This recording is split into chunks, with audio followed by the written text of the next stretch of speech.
ప్రార్థన. మహాపరిశుద్ధుడైన మా ప్రియ పరలోకపు తండ్రి, మీకే స్తోత్రములు నాయన.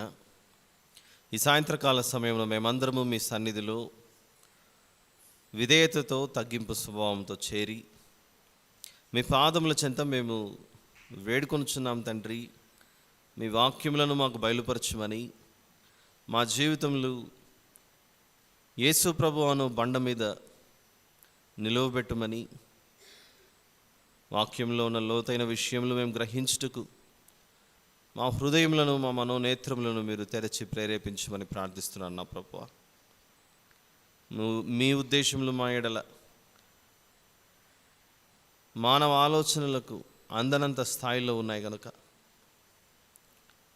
మీ ఆలోచనలు ఎరుగుటకు మాకు ఎంత అవసరమో అంత మీరు తెలియపరిచి నేర్పించమని ప్రాధేయపడుచు, నా తండ్రి, మీ సేవకునిగా, పరిచారకునిగా మీ బిడ్డల మధ్యలో నిలవబెట్టారు.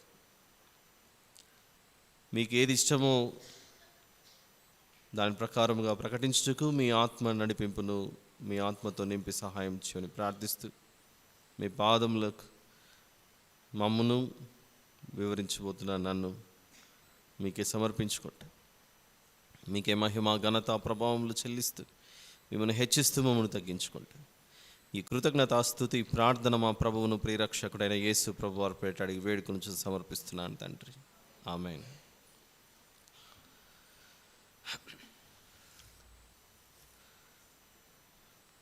ప్రియులరా, ఈరోజు తిరిగి మార్కు సువార్త 4వ అధ్యాయము, నిన్నటి దినాన మనము ఏ ఉపమానం అయితే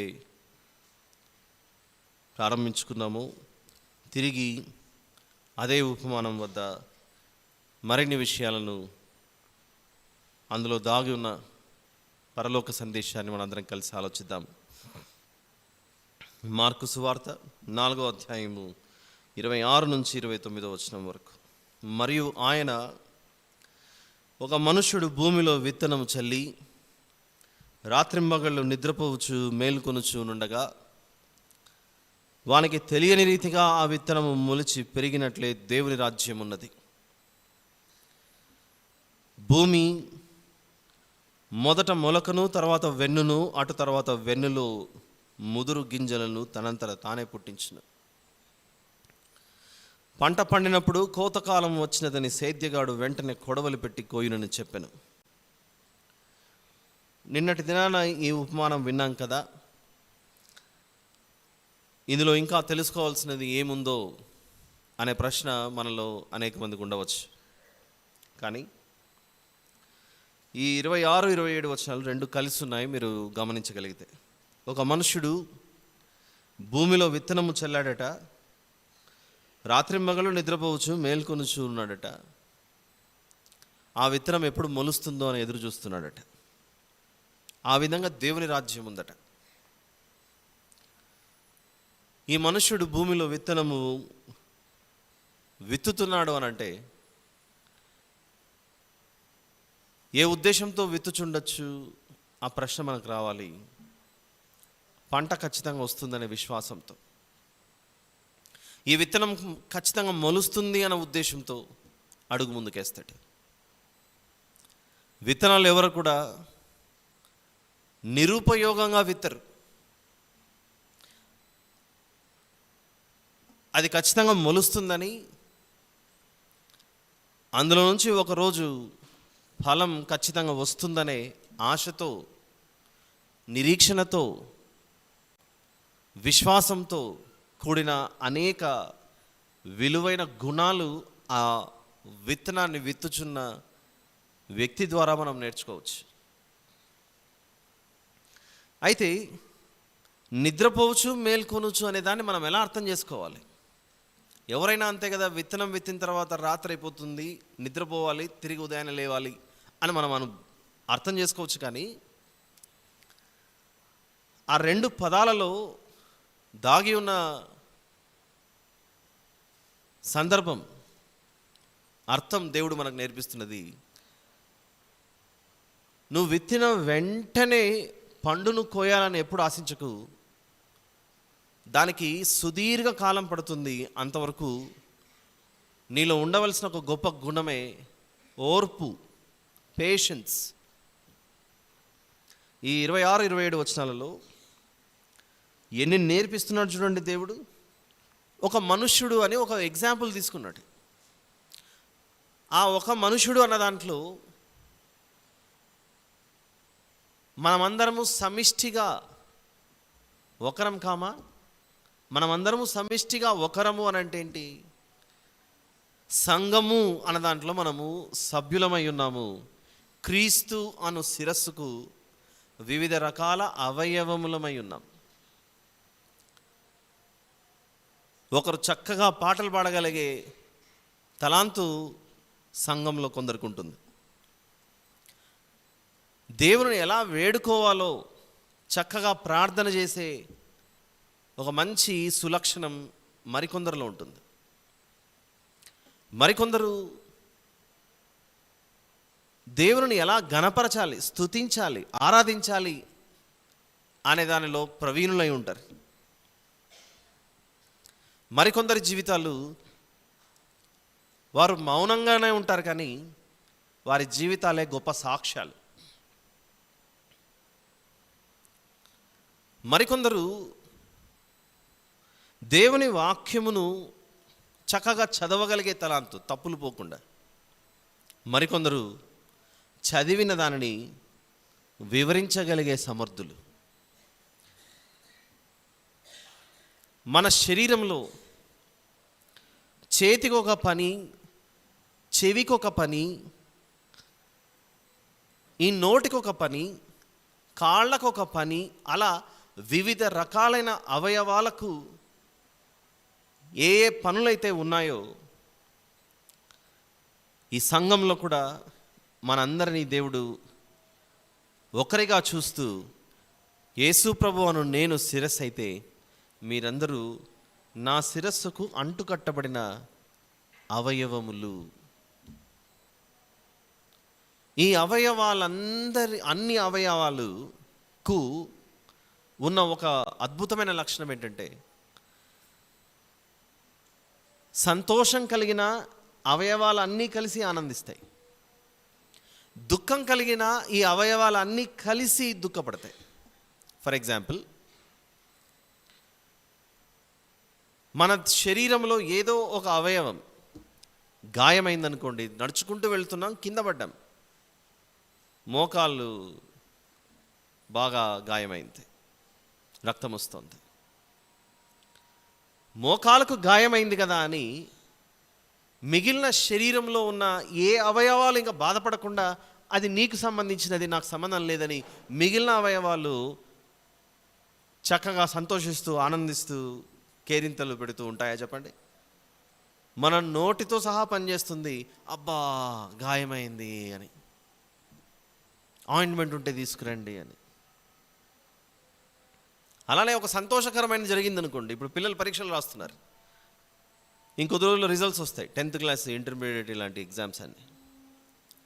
ఆ రోజు రిజల్ట్ వచ్చినప్పుడు మంచి ఫస్ట్ క్లాస్లోనో డిస్టింక్షన్లోనో వచ్చిన నంబర్ కనపడింది. ఇంటర్నెట్లో వాళ్ళ నంబర్ చెక్ చేసుకున్నప్పుడు యూ పాస్డ్ ఇన్ A+ అనో లేకపోతే ఫస్ట్ క్లాస్ అనో వచ్చింది అనుకోండి. పరీక్ష రాసింది కేవలం చెయ్యే కదా, ఓ చెయ్యి నువ్వు మాత్రమే జాలీగా ఉండు, నువ్వు మాత్రమే సంతోషంగా ఉండు అని మిగిలిన అవయవాలు మౌనంగా ఉండి ఇంట్లో కూర్చోవాలి. ఆ సంతోషాన్ని ఈ దేహం అంతా పంచుకుంటుంది. ఎలాగైతే సంతోషం కలిగిన, బాధ కలిగిన ఈ దేహమంతా ఎలాగైతే దానిని అనుభవిస్తుంటుందో, ఒక సంఘంగా కూడా మనమంతా ఒక్కటై ఉన్నాం, ప్రభువుకు అంటుకట్టబడిన వారముగా. అందుకే చెప్తూ ఈ మార్కు సువార్తలో మనందరికీ ఒక బాధ్యత ఉంది, విత్తనము విత్తవలసిన బాధ్యత. ఏ విధంగా విత్తనాన్ని విత్తాలి? మేము మా పాత్రలు మేము పోషిస్తే చక్కగా దేవునికి లోబడి, దేవునికి భయపడి, దేవునికి విధేయత చూపిస్తూ మా వంతు పాత్ర మేము పోషిస్తూ ఉంటే, మా విధులు మా కర్తవ్యాన్ని మేము నెరవేరుస్తూ ఉంటే, దాని వెనుకల వృద్ధి కలుగజేసేది దేవుడే అని సంఘంలో మన అందరికీ ఏక మనస్సు, ఏకాభిప్రాయం, ఇవన్నీ చాలా అవసరం. అందుకే ప్రభు యొక్క బలలో పాలు పంచుకునేటప్పుడు మీ వద్దకు రొట్టె వస్తుంది, ఒక చిన్ని ముక్కను మీ వద్ద ఉంచండి, ప్రార్థించిన తర్వాత అందరము కలిసి తీసుకుందామని. అందరము ఒకే సమయంలో భుజించాలి, ఎందుకంటే మనం అంతా ఒక దేహమై ఉన్నాం కనుక, ఆత్మ సంబంధికులుగా.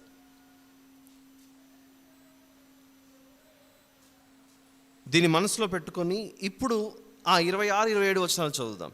ఒక మనుష్యుడు భూమిలో విత్తనము చల్లి అన్న ఒక మనుష్యుడు అని ఉన్న చోట ఒక సంఘము అని రీప్లేస్ చేసుకొని చదవండి, దాని విలువ ఎంత గొప్పగా కనబడుతుందో.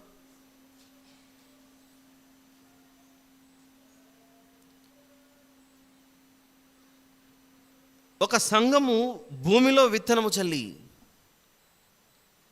భూమిలో విత్తనం చల్లడం అంటే ఏంటి? ఈ సంఘానికి ఎవరైతే వస్తున్నారో తగిన విధులు, ఎవరెవరికైతే ఏ బాధ్యతలు ఉన్నాయో ఆ బాధ్యతలు చక్కగా నిర్వర్తిస్తూ ఉంటే మనల్ని చూసి ఇంకా ఈ మందిరానికి రావాలి అని ఆశపడుతుంది. బలహీనులకు, ఆత్మ సంబంధమైన జీవితంలో బలహీనులుగా ఉన్న వారికి వీరి మందిరంలో చక్కని కార్యక్రమాలు జరుగుతున్నాయి, వెళ్ళి కూర్చుందాం, కొంచెం మనసుకు నెమ్మది, కొంచెం మనసుకు శాంతి, నాకున్న వేదన, నాకున్న ఈ సమస్య, మానసికంగా కృంగిపోతున్న ఈ స్థితిలో నుండి మందిరానికి వెళ్ళి కూర్చుంటే నాకు నెమ్మది కలుగుతుంది. అలా వచ్చి తన హృదయాన్ని, తన మానసిక స్థితిని ఓదార్పు చెందించుకుంటూ ఎంతో తృప్తి కలిగి దుప్పి నీటికి వాగుల కొరకు ఎదురు చూచినట్లుగా ఇక్కడికి వచ్చిన తర్వాత మనల్ని అందరినీ చూసి వారు తృప్తి చెందిపోయి, ఇదిగో మీ వలన నేను బలపడ్డాను అనే మాట వారి నోట వచ్చే విధంగా మన సంఘ ప్రవర్తన, మన సంఘం యొక్క నడవడిక అలా ఉండాలని నేర్పిస్తున్నాడు దేవుడు అక్కడ. ఎవరైతే బలహీనులుగా ఉన్నారో వారు వృద్ధి చెందాలి అని అంటే విత్తుచున్నవారు విశ్వాసంతో విత్తాలి. విత్తేది ఎవరు? మనందరం కలిసే.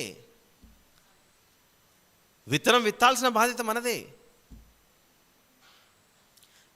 విత్తనం విత్తడం వరకు మన బాధ్యత, వృద్ధి కలుగ చేయటం మాత్రం ఎవరి చేతిలో ఉన్నది? అలా మన యొక్క నడవడిక, మన యొక్క ప్రవర్తన, మనం మాట్లాడే తీరు, మన వేషధారణ అంటే నా ఉద్దేశం ధరించుకునే వస్త్రధారణ, సమస్తమన్నీ నడవడిక, దీని గురించి మాట్లాడుతున్నాను. వేషధారణ అనే దాంట్లో అర్థాలు 2 విధాలుగా ఉంటాయి. ఒకటి నెగిటివ్ సెన్స్ వచ్చేది, ఇంకోటి పాజిటివ్ సెన్స్ వచ్చేది. అయితే ఒక్కరోజు మాత్రమే మన నడవడిక, మన ప్రవర్తన బాగుండి రోజు మారిన తర్వాత మళ్ళీ మన బుద్ధి, మన నడవడిక, ప్రవర్తన మారిపోకూడదు. ఎలా ఉండాలి అని అంటే, దేవుని కార్యం జరిగేంతవరకు నీవు రాత్రింబగళ్ళు నిద్రపోవచ్చు, మేల్కొనొచ్చు, ఆశతో ఎదురు చూస్తుండాలట. ఒక భక్తిపరుడైన మనుషుడు నిజంగానే వ్యవసాయం చేస్తున్నాడు అనుకుందాం కొద్దిసేపు. విత్తనం వేసిన తర్వాత ఆకాశం వైపు చూస్తున్నాడు, మేఘాలు కనపడట్లేదు. ఆకాశం వైపు చూస్తున్నాడు, కనీసం మబ్బులు కమ్ముకోవట్లేదు. నీటి చుక్క తగలకపోతే భూమి ఎండిపోతుంది, విత్తనం వ్యర్థమైపోతుందని ఆ వ్యక్తి, భక్తిపరుడైన రైతు, భక్తిపరుడైన వ్యవసాయదారుడు ఖచ్చితంగా ఇప్పుడు ఎవరి వైపు చూస్తాడు చెప్పండి? దేవుని వైపు చూడాలి.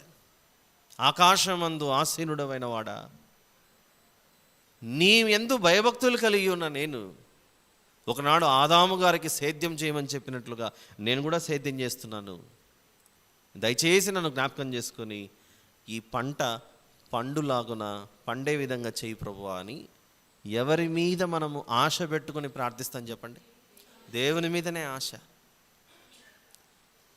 ఎప్పుడు జరుగుతుంది దేవుని ప్రార్థించటం? విత్తనం విత్తిన తర్వాత, లేదా విత్తనం వేసే ముందు, ప్రభువా నేను విత్తనం వేయబోతున్నాను, అంతవరకు మాత్రమే నా పాత్ర. మహా అంటే దానికి నీళ్లు పట్టగలనేమో, విత్తనం విత్తగలను, లేకపోతే నీళ్లు పట్టగలను. కానీ అందులో వృద్ధి కలగాలి అని అంటే నేను మనుషుల మీద ఆధారపడలేను, నీ మీదనే ఆధారపడాలి. నువ్వే దీనికి వృద్ధి కలుగు చేయాలి. అలానే ఈరోజు సంఘం అంతటికీ ఉన్నటువంటి బాధ్యతలు కూడా ఒక అద్భుతమైన బాధ్యతే. మనం అందరికీ ఏక మనస్సు కలిగి ఒక విషయం గురించి ప్రార్థించాలి. ఏంటా ప్రార్థన? సంఘంలో ఎవరైతే ఇంకా బలపరచబడలేదో, ప్రభువును ఎరుగలేదో, రక్షణ అను జీవితంలోనికి రాలేదో, అలాంటి వారికి వాక్యమను ఆ విత్తనాన్ని వారి హృదయంలోనికి పంపించాల్సిన బాధ్యత కేవలం వాక్యం చెబుతున్న ఒక వ్యక్తిది మాత్రమే కాదు, ఇది మన అందరి బాధ్యత. మరి మేమెలా చెప్పగలము అని అంటే, మీరందరూ కలిసి ఒకే ప్రాంతంలో ఉంటున్నప్పుడు ఒకరితో ఒకరు దేవుని గురించిన మాటలు సంభాషించుకుంటూ పోతే మీ మాటల ద్వారా కూడా ఎవరైనా రక్షింపబడవచ్చు. అందుకే ఎక్కడ 2-3 నా నామమున కూడి ఉంటారో అక్కడ నేనుంటాను అని చెప్పాడు. ఆ మాటల అర్థం ఏంటి? 2 కూడుకొని ఉన్నా, 3 కూడుకొని ఉన్నా, 4 ఒక చోట కూర్చొని ముచ్చట పెట్టుకున్నా మీరు నా నామము గురించి మాట్లాడాలి అనే సందేశం ఇస్తున్నాడు అక్కడ. ఎప్పుడైతే మీరు నా నామమును గురించి మాట్లాడుకుంటుంటారో, నా నామము గురించి మాట్లాడుకునే సందర్భాన్ని ఏమని పిలవాలి? వాక్యం అని పిలవాలి. వాక్యమును క్రొత్త నిబంధనలో ఇంతవరకు మనం వింటున్న ఈ ఉపమానాలలో ఒకటి స్పష్టంగా అర్థమవుతుంది. వాక్యం అంటే అది దేవుని విత్తనం అని.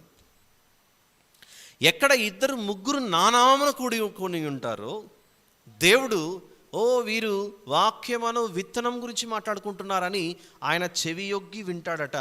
అది ఒకసారి మలాకి గ్రంథంలో చూద్దాం. ఒకసారి మలాకి గ్రంథము 3వ అధ్యాయం 16వ వచనం చూద్దాం. మలాకి గ్రంథము 3వ అధ్యాయము 16వ వచనం. అప్పుడు యెహోవా యందు భయభక్తులు గలవారు ఒకరితో ఒకరు మాట్లాడుకొనుచుండగా యెహోవా చెవియొగ్గి ఆలకించెను. మరియు యెహోవా యందు భయభక్తులు కలిగి ఆయన నామమును స్మరించుచు ఉండు వారికి జ్ఞాపకార్థముగా ఒక గ్రంథము ఆయన సముఖమునందు వ్రాయబడెను. యెహోవా యందు భయభక్తులు గలవారు ఒకరితో ఒకరు మాట్లాడుకొనుచుండగా యెహోవా చెవియొగ్గి ఆలకించెను. ఆలకించి ఏం చేస్తాడు? వెళ్ళిపోడు ఆయన. వీరు నా గురించి మాట్లాడుకుంటున్నారు కనుక, నా వాక్యము సజీవమై బలము గలదై ఉన్నది కనుక వీరిలో ఖచ్చితంగా కార్యము జరగాలి అని వృద్ధి కలిగించడానికి ఆయన పనిలోకి దిగుతాడు. ఎవరి పని వారే చేయాలి. ఈ వాక్యం అనే దాన్ని విత్తడం ఆ బాధ్యత మనకు అప్పచెబితే, విత్తబడిన దానిని మళ్ళీ తిరిగి వాక్యమును ఆ జీవజలంతో తడుపుతూ ఉంటే లోపల వృద్ధి కలుగు చేస్తూ ఉండేది దేవుడు కలిగిస్తాడట. మీరెందరే గొప్ప సాక్షులు. ఎన్నో సందర్భాలలో వాక్యం ఈ విధంగా ప్రకటించబడుచుండగా మీ వద్దకు వచ్చి మీ కాలర్ పట్టుకొని మీరు ఖచ్చితంగా ఈరోజు బ్యాప్టిజం తీసుకొని తీరాల్సిందే అని ఎప్పుడైనా నేను మిమ్మల్ని బలవంతం చేశానా చెప్పండి? నేను మారు మనసు పొందాను, నా పాప క్షమాపణ నిమిత్తమై రక్షణను స్థిరస్థానాన్ని పొందుకొనుటకై నాలో ఉన్న సాతాను జీవితాన్ని, ప్రాచీన స్వభావాన్ని విడిచిపెట్టి దేవునితో నేను నా జీవితాన్ని కొనసాగించాలి అని నిర్ణయం తీసుకొని మీ అంతటా మీరు వచ్చారా? నేను వచ్చి మిమ్మల్ని బలవంతం చేశానా? మీరంతటా మీరే వచ్చారు. కానీ మీరు వస్తారనేమన్నా నాకు తెలుసా? తెలీదు. మీలో అలాంటి ఆలోచనలు కలుగుతున్నాయని నాకేమైనా తెలుసా? తెలీదు. తగిన సమయమందు మీరు దేవుని రాజ్యంలోకి చేర్చబడుతున్నారు అన్న విషయం భవిష్యత్తును నేను కనిపెట్టగలనా? అది సాధ్యం కాదు. ఏం జరుగుతోంది ఇక్కడ? వాక్యం మాత్రం మీకు వెదజల్లబడుతోంది. కార్యం జరిగిస్తున్నది ఎవరు? దేవుడు. కార్యం జరిగిస్తున్నది దేవుడు. ఎందుకు దేవుడు కార్యం జరిగిస్తున్నాడు అనంటే, మనమంతా ఆయన బిడ్డలమై ఉన్నాము. ఆయన ఏ ఒక్కరిని పోగొట్టుకోనకుండా ఉండాలని ఇదిగో యేసు ప్రభువునందు మనల్ని అందరినీ ఒక చోటికి సమీకరిస్తున్నాడు. ఆయనతో సమాధానపరుచుకుంటున్నాడు. ఆల్ రైట్, ఇదంతా బాగానే ఉంది. మన దేశంలో ఒకప్పుడు చాలా విస్తీర్ణం ఉన్న పంట పొలాలు ఉండేవి. కానీ కాలక్రమేణా అవి సైజులు చాలా చిన్నగా మారిపోయాయి. ఏమై ఉండొచ్చు కారణం? ఒక తండ్రికి 100 ఎకరాల పొలం ఉంటే ఆ 100 ఎకరాల పొలము ఆ తండ్రికి 10 మంది కుమారులు పుట్టారు ఒకప్పుడు. ప్రాచీన కాలంలో అంతమంది సంతానం ఉండేది. ఈ 100 ఎకరాల పొలాన్ని ఇప్పుడు ఇతను చనిపోయే ముందు, వృద్ధాప్యమందు దాన్ని ఏం చేయాలి? ఇప్పుడు ఆ 100 ఎకరాలు కాస్త కాలక్రమేణా ఎలా మారిపోయాయి? చిన్న చిన్నగా మారిపోయాయి. 10 ఎకరాలు 10గా మారి, అది కాస్త కాలక్రమేణా మళ్ళీ సంతానం అంతా చిన్నగా అయిపోయి అలా మారిపోయిందా లేదా చెప్పండి? ఇది మనకు అర్థమైతే, ఎప్పుడైతే మందిరానికి మనం వచ్చి ఇలా కూర్చుంటామో, సమిష్టిగా మనకంటూ ఒక బాధ్యత ఉంది. అదే మన నడవడిక, క్రియలు, ప్రవర్తన, మనం జీవించే విధానము చూసి, మన సత్క్రియలను చూసి ఎవరిని ఘనపరచాలో వాక్యం తెలియజేస్తుందంటే, ఇదిగో మత్తయి సువార్త 5వ అధ్యాయము 16వ వచనం. మత్తయి సువార్త 5:16. మనుషులు మీ సత్క్రియలను చూచి పరలోకమందున్న మీ తండ్రిని మహిమపరచునట్లు వారి ఎదుట మీ వెలుగు ప్రకాశింపనీయుడి అని మనందరము ఒకటే రకమైన ప్రవర్తన కలిగి ఉండాలట.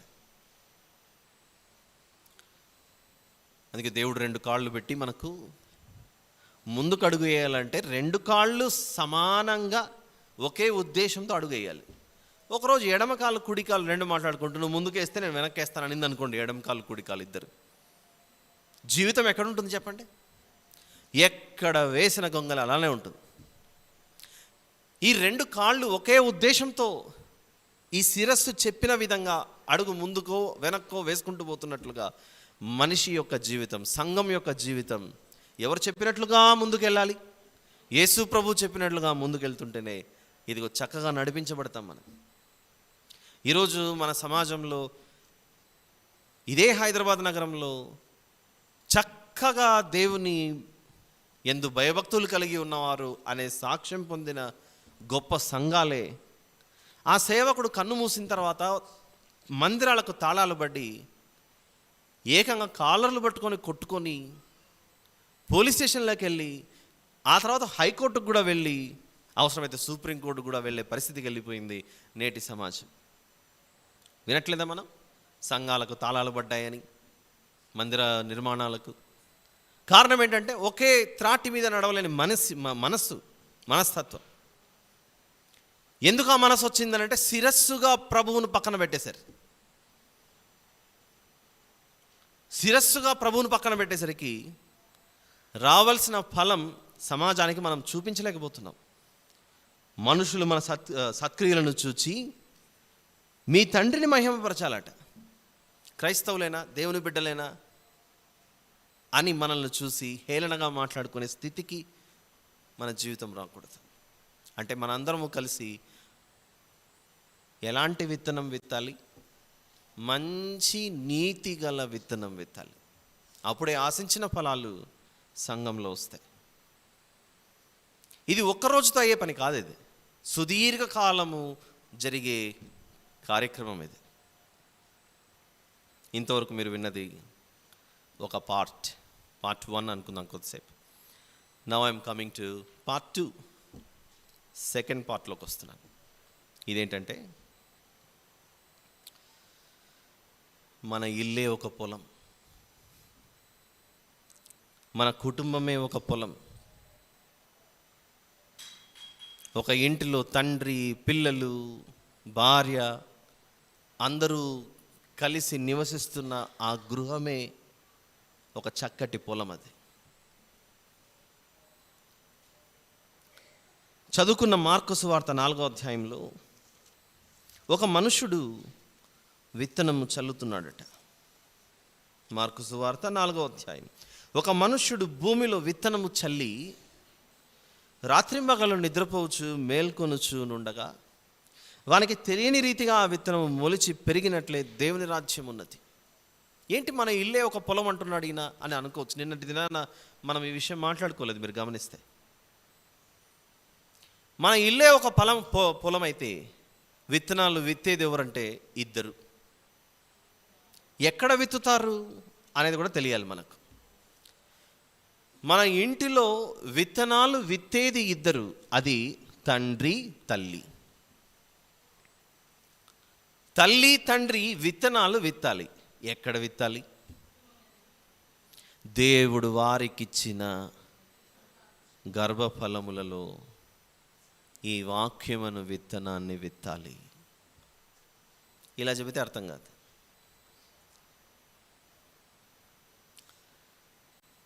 Listen to me carefully.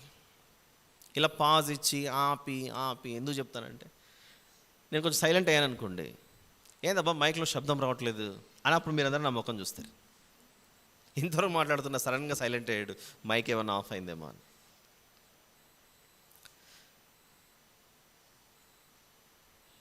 ఉదయం బ్రేక్ఫాస్ట్ పెడుతున్నారు పిల్లలకి. ఆకలి అయితే 11 టైంలో మళ్ళీ ఒక ఫ్రూటో ఏదో అని ప్యాక్ చేసి ఇస్తున్నాం, తింటున్నారు. మధ్యాహ్నం మళ్ళీ లంచ్. పిల్లలు ఎవరు కూడా కిచెన్లోకి వెళ్ళి మేము వంట చేస్తామని వచ్చినా ఇది మీ పని కాదు, కొంచెం దూరం ఉండండి అని చెప్తాం. మరి సరే, మధ్యాహ్నం 1 గంటకు భోంచేశారు, అయిపోయింది. మళ్ళీ 4:30-5కు ఏదో ఒకటి మీరు పెట్టేది నచ్చక మీకు తెలియకుండా పానీపూరి బండి దగ్గర కనపడి ఉంటాడు. సరే, ఈవినింగ్ స్నాక్ అయిపోయింది, రాత్రి భోజనం తింటున్నాడు. సంపాదించేది తండ్రి, ఇంట్లో సిద్ధపరిచేది తల్లి. ఇద్దరూ కలిసి ఒకరు విత్తుచున్నారు, ఒకరు నీళ్లు పోస్తున్నారు. దూర ప్రాంతాలకు వెళ్ళి తండ్రి కష్టార్జితంతో సంపాదించుకొని వస్తే ఇక్కడ తల్లి వాటిని తీసుకుని సిద్ధపరుస్తోంది. ఎవరి కొరకు? పిల్లల కొరకు. ఎలా పెంచి వారిని వేటితో పోషిస్తారు అని ఆలోచిస్తే, ఒక రోజేమో ఒక ఐటమ్ ఉంటుంది, మరొక రోజు ఇంకొక ఐటమ్ ఉంటుంది, మరొక రోజు ఇంకొక ఐటమ్ ఉంటుంది. ఒకే రోజులోనే మళ్ళీ 4 రకాలు. ఉదయం ఒక బ్రేక్ఫాస్ట్ ఉంటే మధ్యాహ్నానికి మరొకటి. వివిధ రకాలైన వాటితో మనము పిల్లలకు అవసరమైన భోజన పదార్థాలు, తాగడానికి నీళ్లు, పండ్ల రసాలు అన్నిటినీ ఇచ్చి అలా వారికి ఫీడ్ చేస్తూ పోతుంటాం అంతే. మీరు గమనిస్తే వినండి జాగ్రత్తగా, ఎట్టి పరిస్థితుల్లో మీరు డిస్ట్రాక్ట్ అవ్వకండి. కొన్ని సందర్భాల్లో కొన్ని వినటం మిస్ అవుతే మళ్ళీ అందుకే ఇంగ్లీష్లో ఒక స్టేట్మెంట్ ఉంటుంది, golden words cannot be repeated అని. బంగారం లాంటివి అంటే, నా మాటలు బంగారం అనట్లేదు, యేసు ప్రభు మాటలేదు. ఈయన తనను తాను హెచ్చించుకుంటున్నాడు, ఏమవుతాడో ఏమో. No, we are all his servants, ministers. Mummy ఇది కావాలి అని అంటాడు. చాలా రోజుల నుంచి అడుగుతున్నాడు, సరే బిడ్డ అడుగుతున్నాడు అని వండి వారికి సిద్ధపరుస్తాం. డాడీ నాకు ఇది కావాలంటాడు, తీసుకొని వస్తాడు. గౌరవ తల్లిదండ్రులు ఇక్కడ ఉన్నవారు మీరందరూ ఈ పాత్రలు పోషించే ఉంటారని నేను భావిస్తున్నాను. వారికి నీళ్ళు ఇవ్వగలం, పండ్ల రసాలు ఇవ్వగలం, మంచి చక్కటి రొట్టెలు, ఆహారం అంతా సిద్ధపరిచేస్తాం. ఇప్పుడు నేనేసే ప్రశ్నను మీరు జాగ్రత్తగా ఆలోచించండి. మీరు తిండి పెడుతున్నారు, త్రాగడానికి నీళ్ళు ఇస్తున్నారు, అన్నీ ఇస్తున్నారు, బాగానే ఉంది. వారిని సజీవంగా ఉంచేది ఎవరు? Question number 1. లేదంటే నేను యాపిల్ ఇచ్చాను, ఆరెంజ్ ఇచ్చాను, చపాతీ పెట్టాను, రోల్ చేశాను, దాంట్లో మటన్ కీమా పెట్టాను, అందుకే వాడు బ్రతుకుతున్నాడు అంటే సజీవంగా ఉంచడం అనేది తండ్రి చేతిలో లేదు, తల్లి చేతిలో లేదు. క్వశ్చన్ 2. పెరిగి పెద్దవాళ్ళై మీసాలు గడ్డాలు వచ్చిన తర్వాత అదే తండ్రి అంటాడు, వీడిని ఒకరోజు నా 2 చేతుల్లో కాదు, ఒక్క చేత్తో ఎత్తుకున్నాను, ఇలా పెట్టుకొని చూసుకున్నాను నా కొడుకును, ఈరోజు వీడైనా ఎత్తుకునే స్థాయికి వచ్చాడు అంటాడు. గమనించారా ఎప్పుడన్నా ఇలాంటి మాటలు? చిన్నపిల్లలను అప్పుడప్పుడు పసికందులుగా ఉన్నప్పుడు ఒక్క చేత్తో కూడా మనం ఇలా ఎత్తుకుంటాం, మనం ఈ అరచేత్తో ఇలా పట్టుకొని ఎగిరేస్తుంటాం వాళ్ళని. ఏమిచ్చారు? పాలు ఇచ్చి పెంచారు, నీళ్ళు ఇచ్చారు, రకరకాల ఆహార పదార్థాలు పెట్టారు. ఇంత చిన్ని బిడ్డ ఇలా ఎలా సాగాడు? ఇంత చిన్ని బిడ్డ ఒకప్పుడు కనీసం 1 అడుగు కంటే చిన్నగా ఉన్నాడు, లేదా 2 అడుగుల కంటే చిన్నగా ఉన్నాడు, 1.5 feet కంటే తక్కువ ఉన్నాడు. తిప్పి కొడితే కొన్ని సందర్భాల్లో పుట్టిన వెంటనే మనల్ని ప్రేమించేవారు అడిగే ప్రశ్న, వెయిట్ ఎంత అండి అని అంటాడు. 2.5 అండి, లేదా 3 కిలోలు అండి, లేదా మా వాడు కొంచెం తక్కువ వెయిట్లో పుట్టాడు, 1.5లోనే పుట్టాడని ఏడ్చుకుంటూ చెప్పేవాళ్ళు కొందరు ఉన్నారు. సంతోషం లేదండి 3.5 పుట్టాడు, 4 కిలోలు పుట్టాడండి నా బిడ్డని. సరే, అలా 3 కిలోలు పుట్టిన బిడ్డ 30 కిలోలు ఎలా అయ్యాడు? 3 కిలోలు పుట్టిన బిడ్డ ఆ 30 కాస్త కాలక్రమేణా 60 కిలోలు ఎలా అయ్యాడు? దానికి మించి వెయిట్ ఎట్లా తగ్గాలని ఆలోచిస్తుంటారు, ఎందుకంటే 90కి చేరుకున్నాడు కాబట్టి. 3 కాస్త 30 అయింది, 30 కాస్త 60 అయింది, 60 నుంచి కాస్త 90కి చేరుకున్నాడు. నువ్వేం చేయగలిగావు అంటే మనం ఏం చేయగలిగాం? కేవలం ఆహారం పెట్టాం, ఫీడ్ చేస్తూ పోతున్నాం అంతే. ఈ బిడ్డ ఎలా వృద్ధి చెందుతున్నాడు అని అంటే అది మన చేతుల్లో లేదు. దేవుడు వృద్ధి కలిగింపజేస్తున్నాడు, దేవుడు వృద్ధి కలుగు చేస్తున్నాడు. అప్పుడప్పుడు కొందరు తల్లిదండ్రులు, అందరు కాదు, బాధతో వచ్చి చెప్పుకుంటూ ఉంటారు, ఈ బిడ్డ ఎదగట్లేదండి అని. ఇంతే వెయిట్ ఉన్నాడు, ఇంతే హైట్ ఉన్నాడు, ఏమాత్రం పెరగట్లేదు. వృద్ధి కలుగకపోతే ఎంత బాధపడుతున్నాను చూడండి. మనకు జన్మించిన బిడ్డ వృద్ధి కలుగకపోతే ఎంత బాధ. అవసరమైనవన్నీ ఇస్తున్నాం. మన ఇంట్లో కుమారుడు కానీ కుమార్తె కానీ వృద్ధి కలుగకపోతే అంత బాధ ఉన్నప్పుడు, సంఘంలో కూడా మన ఆత్మీయ స్థితి వృద్ధి చెందాలిగా. కుటుంబంలో కూడా మన ఆత్మ సంబంధమైన జీవితం వృద్ధి చెందాలిగా. ఆశ ఎందుకు ఉండదు? ప్రశ్నలు 2 వచ్చాయి మీరు జాగ్రత్తగా గమనిస్తే. మనము ఆహారము నీరు అనే విత్తనాన్ని మాత్రమే ఇవ్వగలము, కానీ తల్లిదండ్రులుగా ఆ బిడ్డలను మనం సజీవంగా ఉంచలేం. నంబర్ 1, ఆ బిడ్డలను సజీవంగా ఉంచడమే కాదు, ఆ బిడ్డలు వృద్ధి చెందడం కూడా మన చేతిలో లేదు. ఆ బిడ్డలు వృద్ధి చెందడం కూడా మన చేతిలో లేదు. చూస్తుండగానే అంతెందుకు, బాగా పరిచయం ఉన్న ఒక యాడ్ వచ్చేది హార్లిక్స్ది. ఆ హార్లిక్స్ తాగుతున్న బిడ్డ కుమారుడు సైకిల్ దొక్కుతూ, మీకు గుర్తుందో లేదో ఆ యాడ్, అది వెనకల సైకిల్ క్యారియర్ మీద వాళ్ళ మమ్మీని గుర్తుపెట్టుకొని పోతుంటే వెనకల నుంచి వాయిస్, పిల్లలు చూస్తుండగానే, గుర్తొచ్చిందా? పిల్లలు చూస్తుండగానే ఎదిగిపోతారు అనే యాడ్ మనకు బాగా వచ్చేది. చూస్తుండగా ఎలా ఎదిగారు? నువ్వు చూస్తున్నా కూడా కనపడదు అది, ఆ ఎదుగుదల. ఒక వ్యక్తి, నాకు ఈరోజు కుమారుడు జన్మించాడు, వీడు ఎలా ఎదుగుతాడో అని రాత్రింబగళ్ళు కళ్ళార్పుకోకుండా ఒక 3 ఏళ్ళు నిద్రపోకుండా చూస్తున్నాడట. ఊహించుకోండి ఒకసారి ఎగ్జాంపుల్గా, నిద్రనే పోలేదు, వీడు ఎలా ఎదుగుతాడో, రోజుకి ఒక ఆవగింజంత హైట్ పెరుగుతాడేమో అని అలా ఎదురు చూస్తూ ఉన్నాడు కళ్ళార్పుకోకుండా. అయినా కూడా ఆ బిడ్డ ఎదుగుచున్నది గుర్తుపట్టగలడా ఈ వ్యక్తి? ఇంపాసిబుల్ అది. మీరు నిద్రపోతుంటే, మీ పనుల్లో మీరు మేల్కొని వెళ్ళిపోతుంటే, అలా ఎదిగింప చేసేది ఎవరు చేస్తున్నారు అక్కడ? దేవుడు చేస్తున్నాడు అక్కడ. మరి మన పాత్ర ఏంటి? తండ్రి వెళ్ళాలి, సంపాదించుకురావాలి, తల్లి సిద్ధపరచాలి, వారిని పోషించాలి, వారికి అవసరమైన ఆహారాన్ని అందజేయాలి. అలా అందజేస్తూ మనం ఏం చేస్తుంటాం? మన నిత్య జీవితంలో మనం నిద్రపోతుంటాం, మేల్కుంటుంటాం, రాత్రి నిద్రపోతాం, ఉదయం మేల్కుంటాం. కానీ మనకు తెలియకుండానే వృద్ధి కలుగు చేస్తున్నది ఎవరు? దేవుడు.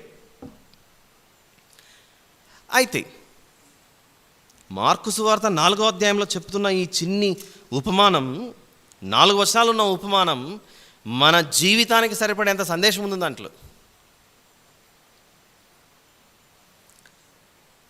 ఈరోజు మళ్ళీ ఆగి అదే ఉపమానం దగ్గర ఎందుకు మనం ఆలోచిస్తున్నామంటే, మీరు ఆలోచించండి. 2 విషయాలు చెప్పాను ఇంతవరకు. సంఘం అంతటికీ మనం అందరము ఒక్కరమై ఉన్నాము. మనమందరం కలిసి మన నడవడిక ద్వారా, ప్రవర్తన ద్వారా మంచి ఈవులను దేవుడు మనకు దయచేస్తుంటే వాటిని వెదజల్లుతున్నాం అనుకోండి, బలహీనులు ఏమవుతారు? ఆలోచిస్తారు, అరే ఈ సంఘం చాలా బాగుంది, వీరి ద్వారా నేను ఎన్నో నేర్చుకోవాలి అని వారిలో ఆత్మ సంబంధమైన వృద్ధి జరుగుతూ ఉంటుంది. ఇది మొదటిది విన్నాం. ఇప్పుడు రెండోది కూడా విన్నాం. ఏంటది? మన కుటుంబమే ఒక చక్కటి బృందావనం, ఒక చక్కటి పొలం. అది ఆ పొలంలో విత్తనాలు వేసేది ఎవరని చెప్పాను? తండ్రి తల్లి. ఒకరు విత్తనం వేస్తారు, ఒకరు నీళ్లు పోస్తుంటారు. అంటే రకరకాల బాధ్యతలు తీసుకుంటారు. పెద్దలైన తల్లిదండ్రులు పంచుతుంటే స్వీకరించేది ఎవరు? బిడ్డలు. అలా స్వీకరించుచుండగా వారు ఎదుగుచుంటే చూడాలనే ఆశ. శరీరానికి నువ్వు అంతగా అవసరమైన ఆహార పదార్థాలు పెట్టి వారు సజీవంగా ఉండాలి దేవుని చేత, వారు వృద్ధి చెందాలి దేవుని చేత అనే ఆశ నీకున్నప్పుడు, ఇప్పుడు 3వ సందర్భానికి వస్తున్నాను. అదే ఎఫెసీ పత్రిక 6వ అధ్యాయము. ఎఫెసీ పత్రిక 6వ అధ్యాయము మొదటి వచనం నుండి చూద్దాం. వింటున్నారా పిల్లలందరూ? ఇక్కడ పిల్లలారా, ప్రభువునందు మీ తల్లిదండ్రులకు విధేయులయ్యుండుడి. ఇది ధర్మమే. ఏం చెప్తున్నాడు ఇక్కడ? ఈ పొలంలో ఎవరైతే విత్తనాలు విత్తుతున్నారో, విత్తుచున్న వ్యక్తికి అధికారం ఉంటుంది, కానీ ఎవరైతే ఆ విత్తనాలు స్వీకరిస్తున్నారో వారికి అధికారం ఉండదు. పిల్లలు, ఈ ఎగ్జాంపుల్లో చెప్తున్నాను. తల్లిదండ్రులు నీకు అన్నీ దయచేస్తున్నప్పుడు దేవునికి లోబడి భయపడి ఖచ్చితంగా నువ్వు వారికి విధేయత చూపించాల్సిన బాధ్యత ఉందని దేవుడు చెబుతున్నాడు అక్కడ. విధేయత చూపించకుండా ఎదురు తిరిగితే ఇంట్లో పెరుగుతున్న ముళ్ళకంప, పరికి కంప, ఏమంటారు, ముళ్ళకంప అంటారు చూసారా? ముళ్ళకంపను మించినది పరికంప అంటారు. ఈ రెండిట్లో పెద్దలకు తెలిసి ఉండొచ్చు, ముళ్ళకంపకు పరికంపకు తేడా ఏంటనేది. అది ముళ్ళకంప అంటే గుచ్చుకుంటే బయట తీసి పక్కన తీయచ్చు, పరికంప అంటే పట్టుకుంటే వదలదు. అది చాలా కష్టపడాలి. అది ఒకదాని తర్వాత అంటుకుంటూ పోతుంటుంది. అది అలాంటిది. అది ఏ ఇంట్లో అయినా తల్లిదండ్రులు చెప్పిన మాట తల్లిదండ్రులు చెప్పిన మాట పిల్లలు వినకపోతే ఆ ఇల్లు ఎలా ఉంటుంది చెప్పండి? ఎప్పుడూ యుద్ధమే. అవిధేయతతో కూడిన పిల్లలు ఉన్నారనుకోండి, ఆనందమే ఉండదు తల్లిదండ్రుల్లో. అది చెప్తున్నాడు, పిల్లలారా ఇది దేవుని ఆజ్ఞది, మీ తల్లిదండ్రులకు మీరు ఖచ్చితంగా విధేయులై ఉండాలి అని చెప్పి ఇప్పుడు 2వ వచనంలో చెబుతున్నాడు, నీకు మేలు కలుగునట్లు నీ తండ్రిని తల్లిని సన్మానింపుము. సన్మానించడం అంటే ఏంటి? షాల్ కప్పి దండ ఇచ్చి డాడీ నువ్వే గ్రేట్ అని చెప్పి బయటికి పోయి విడిగా తిరిగి వస్తే అది కాదు సన్మానం. అది ఇంట్లో నీ పెద్దలు చెప్పినప్పుడు ఖచ్చితంగా నువ్వు దానికి విధేయత చూపించాలి. దైవభక్తి కలిగిన తల్లిదండ్రులు ఉంటే.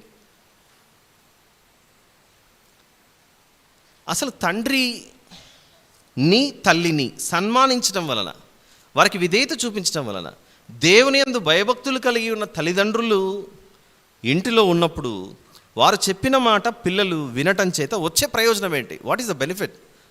అది సామెతలు 1వ అధ్యాయంలో ఉంటుంది. చూద్దాం. తిరిగి మళ్ళీ ఎఫెసీ పత్రికకు వద్దాము, ప్రస్తుతానికి విందాం.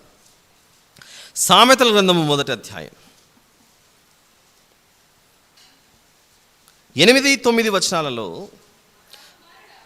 నా కుమారుడా అంటే కుమార్తెలకు చెప్పలేదని కుమార్తెలు ఎదురు తిరగకండి. ఇది పొరపాటుగా అర్థం చేసుకోకండి ఎవరు కూడా. చిల్డ్రన్ అనే మీనింగ్ ఇది. నా కుమారుడా నీ తండ్రి ఉపదేశము ఆలకింపుము, నీ తల్లి చెప్పు బోధను త్రోసివేయకుము. అవి నీ తలకు సొగసైన మాలికయు, నీ కంఠమునకు హారములనయ్యుండును. కొందరు తల్లిదండ్రులు ప్రేమతో, అవ్వాతాతలు కూడా పిల్లల మీద ప్రేమతో ఒక గోల్డ్ చైన్ తీసుకొచ్చి నా మనవడికి, నా మనవరాలకి, నా కొడుకు అని గోల్డ్ చైన్ వేస్తుంటారు. వేయకూడదని నేను చెప్పట్లేదు, అది మంచిదే, ఆస్తి ఇవ్వడంలో తప్పలేదు. అలా ఇస్తూ ఈ వాక్యం చూపించాలి. నాన్న, నేను ఈ మెడలో ఈ బంగారు చైన్ వేసాను నాయన, అయితే దీనికంటే ఒక గొప్ప విషయం ఒకటి ఉంది. దేవుడు చెప్పిన మాటలు గైకొన్నాయన, అవి నీకు నీ కంఠమునకు హారముగా ఉంటాయి, నీ తలకు సొగసైన మాలికగా ఉంటాయి. ఒకవేళ నువ్వు అలా వినలేదనుకో, నేను కొనిచ్చిన ఈ కమ్మలు, ముక్కు పడక, ఈ బంగారు చైన్, ఇలాంటిదంతా ఏంటంటే బైబిల్ భాషలోనే ఒకడు పందిని తెచ్చుకొని ముక్కు పడక పెట్టాడట. పంది ముక్కున ఉన్న బంగారు కమ్మి లాంటి వాడు బుద్ధిహీనుడు బైబిల్ ప్రకారంగా. ఊహించుకోండి, ఒక పందిని దానికంటూ ఒక పెద్ద ముక్కు పడక పెట్టినాడంటే అది ఎలా ఉంటుంది చెప్పండి. అలా దేవునికి విధేయత చూపించిన వారు తిరుగుతూ ఉంటే సమాజంలో అన్నీ వేసుకొని అన్నీ ధరించుకొని పంది ముక్కున ఉన్న బంగారు కమ్మి లాంటి వాడే. ఆల్ రైట్, ఇప్పుడు వస్తున్నాం ఎఫెసీ పత్రిక 6:4 దగ్గరికి. మన ఇల్లే ఒక పొలం అని చెప్పానుగా, మన కుటుంబమే ఒక పొలం అని చెప్పాను. అందులో 4 చూద్దాం. తండ్రులారా, మీ పిల్లలకు కోపము రేపక ప్రభువు యొక్క శిక్షలోను బోధలోను వారిని పెంచుడి. అంటే తండ్రికి చెబుతున్నాడు, నీ బిడ్డల హృదయాల్లో దేవుని వాక్యమును దానిని నువ్వు చిన్నప్పటి నుండే విత్తు, ట్రైనింగ్ ఇవ్వు, శిక్షణ ఇవ్వు. ప్రతి డాడీకి, ప్రతి తండ్రికి భూమి మీద దేవుడు అప్పచెప్పిన బాధ్యతే, ఇదిగో నీ బిడ్డలన్న వారి హృదయంలో ఉన్న బిడ్డలు, వారి హృదయంలో ఈ వాక్యాన్ని నువ్వు విత్తుచూ ఉంటే తగిన సమయమందు వారు దినదినము అభివృద్ధి చెంది చెంది చెంది చక్కటి ఫలాలు వారు ఒక స్టేజ్కి చేరుకున్న తర్వాత వస్తాయి. విత్తిన వెంటనే ఎప్పుడు రాదు అది. ఒక మంచి ఉద్యోగం సంపాదించడానికి తల్లిదండ్రులు వారి బిడ్డలకు ఎప్పటి నుంచి ఎదురు చూస్తుంటారంటే, వారికి 2.5 years వచ్చినప్పటి నుండి మెల్లిమెల్లిగా అక్షరాలు పలికిస్తుంటారు. 2.5 సంవత్సరం నుండి ప్రారంభిస్తారు. 2.5 నుంచి ABCD అని స్టార్ట్ చేసుకుంటూ వెళ్ళి నర్సరీ, LKG, UKG ఎన్నేళ్ళు అయ్యేపటికి 3. ఆ తర్వాత 1 నుంచి 10 కంప్లీట్ చేయాలి. ఎన్నేళ్ళు అక్కడ 3, నర్సరీ, LKG, UKG 3 ప్లస్ 1 నుంచి 10 13 years, 13 ఏండ్లు. ఆ 13 తర్వాత మళ్ళీ ఇప్పుడు ఇంటర్మీడియట్ చదవాలి. 13 ప్లస్ 2 ఏండ్లు ఇంటర్మీడియట్, ఎన్ని ఏండ్లు 15 years. ఆ ఇంటర్మీడియట్ చదివిన తర్వాత ఇంటర్మీడియట్ తప్పినోడా ఎటుగాకపోయినోడా అనేది ఒకటి ఉంటుంది. దాని 3 భాగాలు: ఇన్ను, టర్ము, ఈడియట్. టర్మ్ అంటే కాలం. తప్పిపోతే ఈ కాలంలో నువ్వు పెద్ద ఈడియట్గా మారిపోతావు. సరే, కష్టపడి ఏదో దాటుకున్నాడు ఆ స్టేజ్. ఇప్పుడు మళ్ళీ చదవాలి. ఏం చదవాలి? డిగ్రీ చదవాలి. డిగ్రీ ఎన్నేండ్లు? 3, లేదా బీటెక్ చదివితే 4 ఏండ్లు. MBBS ఎంతమ్మా? 5 ఏండ్ల? 5 years. 5 years. Nursery to UKG 3, 1 to 10, 10 plus 3 13, plus intermediate ఒక 2 years, 15 సంవత్సరాలు. ఆ ఇంటర్మీడియట్తో చదువు సరిపోదని మళ్ళీ డిగ్రీ చదవాలి. ఒకవేళ 3 years అనుకుందాం, 18 ఏండ్లు డిగ్రీ. 18 ఏండ్లు చదివితే అప్పుడు డిగ్రీ వస్తే ఆ డిగ్రీతో ఏమో బతుకుతారా నువ్వు? బీకాము, BScలు వీటన్ని కష్టము. మళ్ళీ ఒక పీజీ చదువు, MScనో ఇంకొకటో, అదే M.Pharmనో ఇంకో ఏమి పీజీ చదువు. ఆ 18 ప్లస్ ఒక పీజీ ఒక 2 ఏండ్లు ఎంతైంది? 20 సంవత్సరాలు. 20 సంవత్సరాలు చదివిన తర్వాత మళ్ళీ ఇంటర్న్షిప్ అని ఒక ట్రైనింగ్ పంపిస్తాం, 1 సంవత్సరం పాటు. అప్రెంటిస్షిప్ అనో లేకపోతే ఇంకొక షిప్ అని. అలా 21 సంవత్సరాలు చదివిన తర్వాత అప్పుడు 4 రాళ్ళు సంపాదించడానికి, 4 రాళ్ళు అంటే ఇంటి ఎదురు కనపడే రాళ్ళు కాదు నేను అనేది, సంపాదనలో 20 to 21 years పడుతుంది. ఒక బిడ్డ ₹1 సంపాదించాలంటే ఎంతకాలం ఎదురు. మా వాడు అట్లా ఏం లేదండి, అన్ని చదువులు మానేసి మెకానిక్ షాప్లో పనిచేసి అప్పుడెప్పుడో సంపాదించాడు, ₹100 తీసుకొచ్చాడంటే దాని గురించి మాట్లాడట్లేదు. ఒక చక్కగా క్రమపద్ధతిగా ఆర్గనైజ్డ్గా మనిషి ముందుకెళ్ళాలంటే ఎన్నేండ్లు సుదీర్ఘంగా, ఇన్నేండ్లు ఏం జరిగింది, ఇన్ని సంవత్సరాలు ఏం జరిగింది అని అంటే, నువ్వు ఉచితంగా ఆ కుమారుణ్ణి పోషించావు, నీ కష్టంతో, నువ్వు ఉచితంగా ఏమీ ఆశించక నీ బిడ్డకు అవసరమైనవన్నీ నువ్వు అందజేశావు. ఏ ఆశతో? ఒక కాలం రానే వస్తుంది, ఒక రోజు రానే వస్తుంది వీడు ప్రయోజకుడు అవుతాడని, ఒక కాలం రానే వస్తుంది వీనిలో ఫలం వస్తుందన్న విషయం. అందుకే ఆ ఉపమానంలో చెబుతున్నాడు, నిద్రపోవచ్చు మేల్కొనొచ్చు, నిద్రపోవచ్చు మేల్కొనొచ్చు, విత్తనం వేశాడు ఎప్పుడు వస్తుందబా అని ఎలా ఎదురు చూస్తున్నాడట? విశ్వాసముతో ఎదురు చూస్తున్నాడు. దానితో పాటు నిద్రపోవచ్చు మేల్కొనొచ్చు అంటే ఓపికతో ఎదురు చూస్తున్నాడు. విశ్వాసము ఓర్పు, విశ్వాసము ఓర్పు, దీనితో పాటు నిరీక్షణ అనే సందేశం ఆ ఉపమానంలో దాగి ఉంది. ఇది ఎలాగైతే అన్నిటికీ మనం అప్లై చేస్తామో ఒక్కసారి మీరు మనసు పెట్టి ఆలోచిస్తే, బాలుడు నడవవలసిన త్రోవను బాల్యమైన నేర్పము, వాడు పెద్దవాడైనప్పుడు దానిలో నుండి తొలగిపోడు అని అంటే అర్థం ఏంటి? ఇదిగో బాల్యము నుండే నువ్వు ప్రభువును గురించిన మాటలు, దేవుని గురించిన మాటలు వారి హృదయంలో విత్తుచూ పోతూ ఉంటే ఒకరోజు రానే వస్తుంది. నువ్వు ఏవైతే నేర్పించావో, నువ్వు నేర్పించిన పాఠాలే భవిష్యత్తులో ఇదే వ్యక్తి నీ కుమారుడే నీ కుమార్తెనే అనేక మందికి నువ్వు నేర్పించిన బోధ చెప్పడానికి, ప్రకటించడానికి సాధ్యమవుతుంది. తగిన సమయం ఎందు విత్తనం వేయాలి. అవునండి, ఎఫెసీ పత్రికలో తండ్రులారా మీ పిల్లలకు కోపము రేపక ప్రభు యొక్క శిక్షలోను బోధలోను వారిని పెంచుడే ఉంది కదా. మరి మా వారు ఉద్యోగం చేస్తున్నారు కానీ మాకు ఇంట్లో ఉండడానికి కష్టం, మా ఉద్యోగాలు మామూలు ఉద్యోగాలు కాదు, ఖచ్చితంగా దూరంగా ఉండవలసినటువంటిది, కుటుంబాలకు చోటు ఉన్నాయి కాబట్టి ఆయన ఎలా నేర్పించగలడు అనే ప్రశ్న మనకు రావచ్చు దూర ప్రాంతాల్లో పనిచేస్తున్న పురుషులు ఉన్నప్పుడు. అందుకే బైబిల్ జాగ్రత్తగా గమనిస్తే ప్రతి సినారియోను, ప్రతి సందర్భాన్ని బైబిల్ కవర్ చేస్తూ పోతుంటుంది. మనం జాగ్రత్తగా దాన్ని విని లేదా గమనించి చదువుకోవాలి. అదేంటంటే తిమోతి గారికి రాసినటువంటి పత్రికల్లో 2వ పత్రిక 1వ అధ్యాయం, తిమోతి గారికి రాసిన 2వ పత్రిక 1వ అధ్యాయము 3-5 వచనాలు రెండూ కలిసి ఉన్నాయి. సుదీర్ఘంగా ఉంది, నేను చదువుతాను, దయచేసి గమనించండి. పెద్ద వచనం కనుక టైం లేదు కాబట్టి. నా ప్రార్థనల యందు ఎడతెగక నిన్ను జ్ఞాపకం చేసుకొనుచు నీ కన్నీళ్లను తలుచుకొని నాకు సంపూర్ణ ఆనందము కలుగుటకై నిన్ను చూడవలనని రేయింబగల్లో అపేక్షించుచు నీ అందున నిష్కపటమైన విశ్వాసమును జ్ఞాపకం చేసుకుని నా పితురాచార ప్రకారము నిర్మలమైన మనస్సాక్షితో నేను సేవించుచున్న దేవుని ఎడల కృతజ్ఞుడనై ఉన్నాను. ఆ విశ్వాసము అవిశ్వాసము కాదది.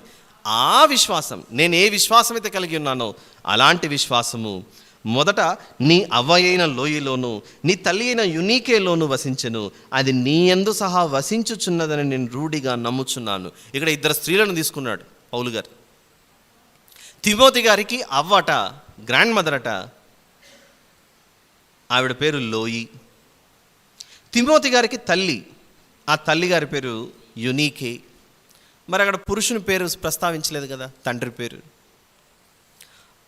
పేరు ప్రస్తావించకుండా 2 స్త్రీల గురించి మాట్లాడుతున్నాడంటే తల్లి ఏ బాధ్యత తీసుకుంది ఇక్కడ తిమోతి గారిని పెంచటంలో? దేవుని యందు భయభక్తులు కలిగిన బిడ్డ ఎదగాలని తల్లి తీసుకుంది బాధ్యత. ఇక్కడ తల్లి తీసుకుంది రెస్పాన్సిబిలిటీ. అందుచేత బాల్యమందే ఈ విత్తనం పడకపోతే, అది ముదిరిన తర్వాత ఆ విత్తనం వేస్తామంటే అది చెల్లదు. బాల్యమందే నువ్వు ఏం చెబితే వాళ్ళు నమ్మేస్తారు. చూడండి పిల్లలు చిన్నప్పుడు. పెద్దగైన తర్వాత ఒకప్పుడు మమ్మీ చెప్పు మమ్మీ, డాడీ చెప్పు డాడీ, నువ్వు చెప్పు డాడీ అని అంటారు. చిన్నప్పుడు అయితే పరిస్థితి ఇది. పెద్దగైన తర్వాత అదే నోటితో ఏమంటారంటే నీకేం తెలియదు మమ్మీ అంటారు. అదే నోటితో. ఒకప్పుడు మమ్మీ చెప్పు మమ్మీ అన్నాడు పిల్లోడు, డాడీ చెప్పు డాడీ నాకు అర్థం అవ్వట్లేదని నీ దగ్గరకు వచ్చి నువ్వు చెప్పకపోతే నిన్ను బాగా ఏడ్చి గోల చేసి నువ్వు చెప్పేంతవరకు నీకు చేయి పట్టుకొని లాక్కొని వెళ్ళిపోతుంటాడు. అదే బిడ్డ పెద్దగైన తర్వాత అంటాడు నీకేం తెలియదు అని అంటాడు. నీకేం తెలీదు అనే స్థాయికి అంతవరకు వచ్చేంతవరకు పెంచింది ఎవరు? నువ్వే నేర్పించావు చక్కగా. ఈరోజు నీకంటే నేను ఎక్కువ తెలుసుకున్నాను అంటున్నాడు పరోక్షంగా, నీకు తెలియదు అన్నాడంటే. అయితే మనం చదువుకున్న ఈ ఉపమానంలో ఒక వింతైన సందర్భం కనబడుతుంది. ఇప్పుడు 3వ దానికి వస్తున్నాం. ఈ ఉపమానం ఒక వింతైన సందర్భం. ఇదేంటంటే,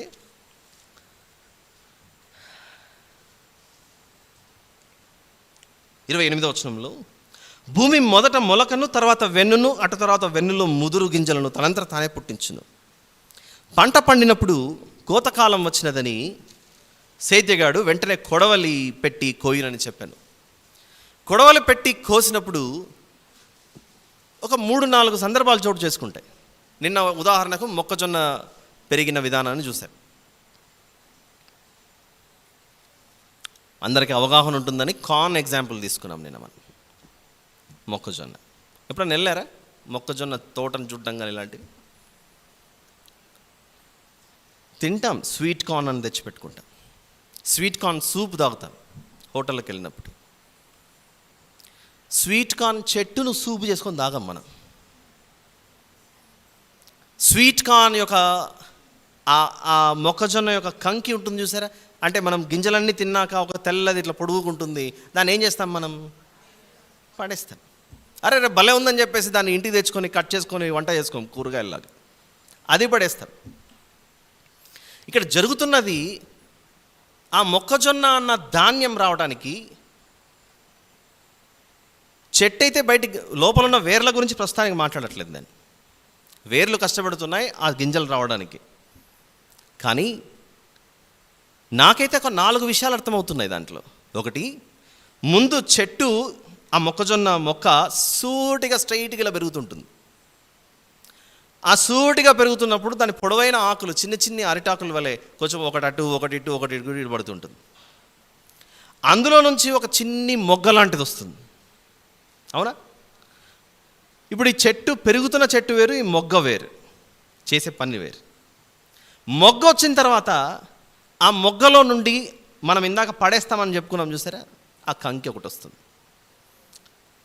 దానికి మళ్ళీ చిన్న చిన్న గింజలు అలా వచ్చినప్పుడు వెంటనే దాన్ని తీసుకొని తిన్నాం మనం. అది గట్టిపడాలి. నంబర్ 1 మొదట చెట్టు, నంబర్ 2 మొగ్గ, నంబర్ 3 లోపల ఏర్పాటు చేయబడుతున్న గట్టి గింజలు. ఫస్ట్ వస్తాయా కంకి వస్తుందా ఫస్ట్? అవునా? మీరే చెప్పాలి. గింజలు ఫస్ట్ వస్తాయా కంకి వస్తుందా ఫస్ట్? కంకి కొంచెం వచ్చిన తర్వాతనే దాంతోపాటు గింజలు ఎదుగుతూ ఉంటాయి. ఇప్పుడు ఆ గింజలు తీసుకునేటప్పుడు వేటిని మనం పక్కన పడేస్తాం చెప్పండి? గింజలు తీసుకుంటాం, ఆ తెల్లటి కంకిని పడేస్తాం. గింజలు రావటానికి ఆ మొగ్గలాగున్న పచ్చనిది కొంచెం ఎండిపోయిన తర్వాత ఎల్లోగా ఉన్న ఆ మొగ్గను కూడా అలా ఒలిచి దాని ఆకులు తీసి పక్కన పడేస్తాం. ఎన్ని పడ్డాయి కిందికి? ఇప్పుడు 2 పడ్డాయి. ఒకటి కంకి పడింది, ఆకులు పడ్డాయి. తర్వాత చివరికి ఆ పెరిగిన ఒక సూటిగా పెరిగింది చూసారా, ఒక కాండం మొక్క పొరుగుగా పెరిగింది చూసారా, అది కూడా తిన్నాం మనం. పశువుల కన్నా వేస్తాం ధాన్యంగా, లేకపోతే వాటిని కాల్చినా పడేస్తాం, వ్యవసాయ ఎరువుగానే వాడుకుంటాం. 4 3 ఏమైపోయాయి? 4 3 పడిపోయాయి. 4 3 పడ్డాయి, ఒకటి మాత్రమే నీ దగ్గరకు వచ్చింది. 4 3 పడిపోయాయి, ఒకటి మాత్రమే నీ దగ్గరకు వచ్చింది. ఇది మీకు అర్థమైతే మనం ఈ విత్తనాల గురించి వింటున్న ఉపమానం అంతటిలో త్రోపకను కొన్ని విత్తనాలు పడ్డాయి, పోయాయి. రాత్రి వేళలో కొన్ని పడ్డాయి, అవి పోయాయి. ముండ్ల పొదల్లో కొన్ని పడ్డాయి, అవి పోయాయి. మంచి నేలను పడినది మాత్రమే మిగిలింది. 4 ఎన్ని పోయాయి? 3 పోయాయి. మిగిలింది ఒక్కటే, మంచి నేలను పడినటువంటిది. 100 రూపాయల్లో 3 ఎగిరిపోతే ఇంకే భాగం మిగిలి ఉంటుంది? విశాల మార్గమందు ప్రవేశించువారు అనేకులు, కొట్టులో చేర్చబడే ధాన్యం మాత్రం కొందరే. సందేశం అలా కనపడుతోంది. అంటే భూమి మీద పిల్లలుగా పుట్టుకొని వస్తున్నటువంటి సంతానం అనేక మంది. ఈ అనేక మంది పుట్టుకొని వస్తుంటే పుట్టిన ప్రతి బిడ్డల్లోనికి శ్రేష్టమైనటువంటి విత్తనం పడి పెరుగుచున్నారా? కొందరు కాలిపోవడానికి వెళ్తున్నారా? ఆలోచించండి ఒకసారి. ఎక్కడికి వెళ్ళి చూడండి ఉపమానం. కోత. ఈ కోతలో రకాలు కొన్ని ఉంటాయి. మళ్ళీ ఆ వ్యవసాయదారుడు వెళ్ళి విత్తిన వ్యక్తి కోత కాలం ఆసన్నమైందని చెప్పి ఒకసారి చెక్ చేస్తుంటాడు. ఇలా అన్నం ఉడికిందో లేదో అని మనం ఒక గింజను బట్టి చూసినట్లు అప్పుడప్పుడు కొన్ని ఇలా చెక్ చేస్తే లోపలేవో పనికి రాకుండా కుళ్ళిపోయినట్లు కనబడుతుంటాయి, నల్లగా అయిపోయి పురుగు పట్టినట్లు అలా ఉంటాయి. కొన్ని పండ్లు పండించే ఒక తోట వేసిన రైతును అడిగితే చెబుతాడు, నీ చెట్టుకి ఇన్ని కాయలు వచ్చాయి కదా, అన్ని కాయలను మార్కెట్కి తీసుకెళ్తావా అని అంటే చెప్తాడు. ఏమంటాడంటే, నేను కోసేలోపే కొన్ని కింద పడిపోయాయి. Number 1 category. ఇంకొకటి, నేను కోస్తున్నాను కానీ కొన్ని అక్కడక్కడ చెట్టు మీద చిలుక కొరికేసాయి. ఇంకొకటి, వాటిని పట్టుకుందామన్నా కూడా సాధ్యం అవ్వట్లేదు, అంత నల్లగా పుచ్చిపోయినట్లుగా ఉన్నాయి. కొన్ని మాత్రమే బాగున్నాయి. చెట్టు మీద ఉన్న పండ్ల గురించి మీరు ఆలోచించండి ఒకసారి. ఒకటేమో అవంతక రాలిపోతున్నాయి, మరికొన్నేమో పుచ్చిపోతున్నాయి, మరికొన్నేమో పక్షులు వచ్చి కొట్టుకొని తీసుకెళ్ళిపోతున్నాయి, మరికొన్ని మాత్రమే నీ చేతికి వస్తున్నాయి. అలానే ఇదిగో దేవుని కోత కాలం జరిగినప్పుడు ఈ మనుషుల్లో దేవుని అంగీకరించక ఆయన దృష్టిలో పుచ్చిపోయిన ఫలాలుగా ఉన్న వారందరూ కొట్టుకుపోవడమే. ఎవరో వచ్చి ఎత్తుకొని పోయినట్లుగా అపవాది చేత కొట్టుకోబోయినటువంటి వారు మరికొందరు. ఇవేవి రాకుండానే సగం జీవితంలోనే ప్రభు వద్దనుకొని ఆ జీవవృక్షంతో వద్దని రాలిపోయిన వారు మరికొందరు, లేదు మేము ఉంటామని బలంగా నిలబడేవారు మరికొందరు. ఈరోజు నువ్వు ఏ జాబితాలో ఉన్నావు అని మనల్ని ప్రశ్నిస్తున్నాడు. కోతకాలం జరిగే సమయానికి దేవుడు నిన్ను నన్ను ఆయన కొట్టులో చేర్చుకునే వారముగా ఉన్నామా, లేకపోతే రాలిపోయిన గింజలుగా ఉన్నామా, లేకపోతే చెట్టుకున్నా కూడా పుచ్చిపోయిన స్థితిలో ఉన్నామేమో. అంటే నేను క్రైస్తవుణ్ణే అని చెప్పుకుంటున్నావు కానీ క్రైస్తవ లక్షణాలు కనపడట్లేదు, లోపల పురుగు పుట్టింది, అపవాదన్న పురుగు. అన్ని ఆజ్ఞలు పాటిస్తున్నానండి, కొన్ని మాత్రం తప్పిపోయాను. పండంతా బాగుంది, ఎవరో వచ్చి కొరికారు, చిలుక కొరికినట్లుగా ఆ పండును తినడానికి సాధ్యపడట్లేదు. అర్థమవుతుందా? ఈ మార్కు సువార్త 4వ అధ్యాయంలోని ఈ ఉపమాన భావం. అయితే ఇదంతా ఎప్పుడు ప్రత్యక్షమవుతుందంటే, కాలము గడిచిన తర్వాత. నిద్రపోవచ్చు, మేల్కొనొచ్చు. పుట్టినప్పుడు అందరూ నా బంగారు కొండే, నా బుజ్జి కొండే అని చెప్పుకుంటాం. పెరుగుతున్న కొద్దీ ఇలాంటోడు నా ఇంట్లో ఎందుకున్నాడబ్బా అనుకునే పరిస్థితి వచ్చేస్తుంది పిల్లల జీవితం. నా పిల్లలు ఆనిముత్యాలండి అని చెప్పుకునేవారు మరికొందరు. ఈరోజు పిల్లల హృదయాలే దేవుడు నీకు ఇచ్చిన ఒక గొప్ప పొలం. తల్లి తండ్రి ఇద్దరు వాక్యమును విత్తనం వేస్తే తగిన సమయమందు చదువులకే 21-22 ఏళ్ళు పడుతుంటే దేవుని యొక్క స్వరూపం వాళ్ళలో రావడానికి మీరు ఎంతకాలం ఎదురు చూడాలో చూడండి. తడితడిగా ఉన్నప్పుడే, నీళ్లు ఉన్నప్పుడే, ఆ తేమ ఉన్నప్పుడే ఆ విత్తనం పడితే అది మొలుస్తుంది. ఎండిపోయిన దాంట్లో విత్తనం వేస్తే అదేం ఫలిస్తుంది చెప్పండి? ఇది మనకు అర్థమైతే బాల్యమందే వారు మనం చెప్పే మాటలను అంగీకరించే సమయంలోనే ఈ మాటలు వారిలో మనం విత్తకపోతే పెద్దగైన తర్వాత నువ్వు ఎంత ప్రయత్నించినా కూడా దూరం అయిపోయిన బిడ్డను మళ్ళీ తిరిగి దరికి చేర్చుకోలేవు. ఆలస్యం ఏంటి? ఇప్పటికీ అలాంటి పరిస్థితులు మన కుటుంబాల్లో ఉంటే చక్కదిద్దుకోవాల్సిన సమయం ఆసన్నమైంది. మన వ్యక్తిగత జీవితం కూడా సరి చేసుకోవాల్సిన ఆసన్నమైంది. ఇది ఈరోజు దేవుడు ఈ ఉపమానం ద్వారా మనతో మాట్లాడిన సందేశం. ఆలోచిస్తారని ఆశిస్తూ ఇంతటితో ముగిస్తున్నాను. ప్రార్థన చేసుకుందామంటే,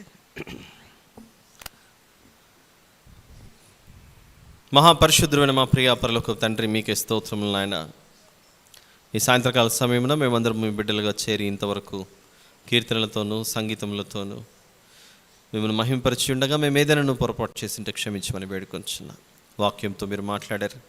అవునా ప్రభువా, ఈ భూమి మీదకి వచ్చిన మేము కోత కోయబడే సమయానికి మీ చేత మేము ఏర్పరచబడిన వారముగా ఉన్నామా, లేకపోతే మీ చేత తిరస్కరింపబడే వారముగా నేల రాలిపోయిన పండు వలె, పుచ్చిపోయిన వారి వలె నా తండ్రి మా జీవితాలు మరి ఎవరో వచ్చి మమ్మను నాశనం చేసిన విధముగా ఆ స్థితిలో మీకు కనబడుచున్నామేమో నా ప్రభువా. ఒకనాడు ఏదైనా వనంలో వారు జీవించుండగా సాతానుడు వచ్చిన తండ్రి మరి వారిని ఆటంకపరిచినట్లుగా మా జీవితంలో కూడా సాతానుడు ప్రవేశించి మీరు మాకు ఏర్పరిచిన భక్తి జీవితంలో నుండి తొలగిపోయి మీ సన్నిధిలో నుండి మేము రాలిపోయి తొలగిపోయి దూరం అయిపోయే పరిస్థితి మాలో ఉంటుందేమో. మీ కొట్టులో చేర్చబడే విధమైన గొప్ప ధాన్యముగా మేము ఉండటకు సహాయం చేయండి నా ప్రభువా. యెహోషువ గారు అన్నట్లు నేనును నా ఇంటి వారును యెహోవానే సేవించదమని నోవాహు గారు తన కుటుంబ సమేతముగా నా ప్రభువా ఎలాగైతే ఓడలోనికి ప్రవేశించారో పరలోక రాజ్యంలోనికి నేను మాత్రమే కాదు, దేవుడు నన్ను నమ్మి నాకు ఇచ్చిన ఈ కుటుంబం అంతా కలిసి మేము పరలోక రాజ్యంలో ప్రవేశించడానికి అర్హత సంపాదించాలన్న భయం భక్తిని పిల్లలకును పెద్దలకును అనుగ్రహించమని వేడుకొంచున్నాను. ఈ సమయంలో నా తండ్రి ప్రార్థించమని కోరిన శ్యామల సిస్టర్ గారి కుటుంబం గురించి ప్రార్థిస్తున్నాం. తన దీన స్థితిని మీరు ఎరిగి ఉంటున్నారు నా ప్రభువా. దయచేసి జ్ఞాపకం చేసుకొని మంచి ఆరోగ్యంతో కోల్పోయిన సమస్తాన్ని తిరిగి పొందుకొని మీ సన్నిధిలో గొప్పగా నా తండ్రి మీ దాసురాలు తిరిగి మొరపెట్టలాగిన మిమ్మల్ని స్తుతించి గణపరచులాగిన సహాయం చేయని ప్రార్థిస్తున్నాను. వారి కుటుంబ సభ్యులందరికీ నా ప్రభువా మీరు ఓదార్పును అనుగ్రహించండి. ఈ స్థితిని తట్టుకోవడానికి అవసరమైన మానసిక బలమును అనుగ్రహించమని ప్రార్థిస్తున్నాను. వారికి మాత్రమే కాక నా తండ్రి మీ దాసురాలకి ఎంతో సన్నిహితంగా కలిసి పనిచేసినటువంటి పరిచారకురాలైనటువంటి అనేక మంది స్త్రీలు ఇక్కడ ఉన్నారు నా ప్రభువా. వారికి కూడా మీరు ఓదార్పును అనుగ్రహించమని ప్రార్థిస్తున్నాను నా తండ్రి. దీనితో పాటుగా మీ దాసులు డేవిడ్ బ్రదర్ గారు మరియు కళా సిస్టర్ గారి గురించి ప్రార్థించమని కోరి ఉన్నారు. సిస్టర్ గారు అనారోగ్యంతో హాస్పిటల్ అడ్మిట్ అయి ఉండగా నా ప్రభువా జ్ఞాపకం చేసుకొని మంచి బలము ఆరోగ్యమును శీఘ్రమైన స్వస్థతను తనకు అనుగ్రహించమని ప్రార్థిస్తున్నాను. ఏ ఇబ్బంది ఎదురవ్వకుండా సంపూర్ణంగా తను కోలుకొని నా తండ్రి మీ సన్నిధిలో తిరిగి కనపడుటకు సహాయం చేయని ప్రార్థిస్తున్నాను. ప్రపంచవ్యాప్తంగా ఎందరైతే పరిశుద్ధులు కష్టపడుతున్నారో వారికి సహాయం చేయమని, నశించిపోతున్న ఆత్మను రక్షించమని వేడుకొనొచ్చు. ఈ సంఘమును ఈ సంఘాన్ని నడిపిస్తున్నటువంటి పెద్దలను సెక్రటరీ గారు జ్ఞాపకం చేసుకున్నామని, ఎందరైతే దూర ప్రాంతములలో పనిచేస్తున్నారో మా ప్రియులైనటువంటి వారు మీ బిడ్డలు నా ప్రభువా వారి నుంచి ఎల్లప్పుడూ క్షేమ సమాచారం వినుటకు సహాయం చేయని ప్రార్థిస్తున్నాను. ఈ సంఘం పట్ల ఉండుటకు సహాయం చేయమని వేడుకొంచు. ఏ ఒక్కరు నశించిపోకుండా కాపాడమని, మీకే మహిమ ఘనత ప్రభావములు చెల్లిస్తూ మిమ్మల్ని హెచ్చిస్తూ మమ్మల్ని తగ్గించుకుంటూ ఈ కృతజ్ఞతాస్తుతి ప్రార్థన మా ప్రభువును ప్రేరక్షకుడైన యేసుక్రీస్తు ప్రభుల వారి పేరిట మీకే సమర్పించి ప్రార్థించి వేడుకొంచున్నాను తండ్రి. ఆమెన్. తండ్రి కుమార పరిశుద్ధాత్మల ప్రేమ కృపా సహవాసములు చేరి ఉన్న మనందరితోనూ చెదరి ఉన్న సకల పరిశుద్ధులకును సదాకాలము తోడయుండునుగాక. ఆమెన్.